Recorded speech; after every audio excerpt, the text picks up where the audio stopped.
Assalamualaikum warahmatullahi wabarakatuh. Nama saya Nikmatur Rohmah, kelas A39. NIM saya 22813131942. Di sini saya mau menjawab pertanyaan nomor 3, di mana ada fenomena yang menarik untuk menjadi bahasan, yaitu di berbagai daerah muncul tren pesantren yang menggabungkan kurikulum keislaman dengan kewirausahaan digital.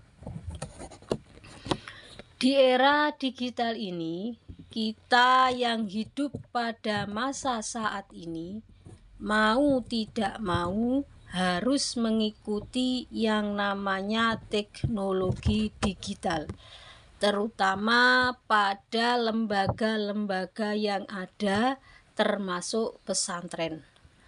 Saat ini banyak pesantren mengadopsi kewirausahaan digital seperti bisnis online, digital marketing, startup ke dalam kurikulum tradisional mereka.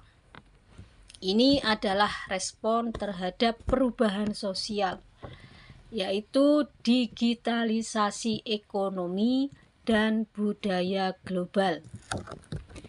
Kemudian tuntutan pragmatis, santri harus mampu mandiri secara ekonomi setelah lulus nanti.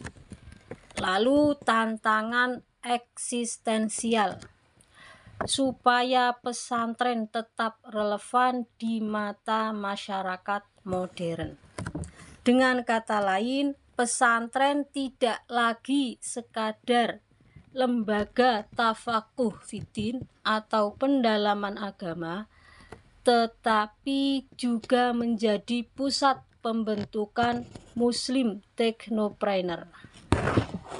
Menurut analisa teori perubahan sosial, teori evolusi sosial, perubahan di pesantren menunjukkan evolusi dari bentuk lembaga tradisional ke bentuk lebih kompleks dan adaptif. Ada integrasi pengetahuan baru atau digitalisasi ke dalam struktur lama, yaitu keislaman klasik. Berikutnya, teori konflik. Pergeseran ini bisa memunculkan ketegangan antara kaum tradisional yang ingin mempertahankan otoritas berbasis kitab kuning dan kaum progresif yang ingin membuka ruang inovasi berbasis ekonomi digital. Siapa yang menguasai teknologi dan ekonomi baru akan punya akses lebih besar ke sumber daya dan akhirnya menggeser otoritas lama. Teori modernisasi. Pesantren mengalami proses diferensiasi fungsional, bukan hanya pengajaran agama, tapi juga pengembangan ekonomi santri. Adaptasi nilai, nilai-nilai kerja keras, inovasi, dan kemandirian ekonomi mulai masuk ke dalam etos pesantren. Adapun implikasi terhadap struktur otoritas keilmuan Islam, yang pertama, redefinisi ulama santri. Dulu, otoritas ulama didasarkan pada penguasaan kitab klasik atau Taurat. Kini, otoritas bisa berbasis pada kombinasi siapa yang ahli agama dan mampu berinovasi dalam dunia digital. Kemudian muncul figur baru, kiai teknopreneur, santri atau kiai yang kredibel secara keagamaan sekaligus sukses secara bisnis. Yang kedua, perubahan pola pendidikan. Pendidikan pesantren lebih multidisipliner.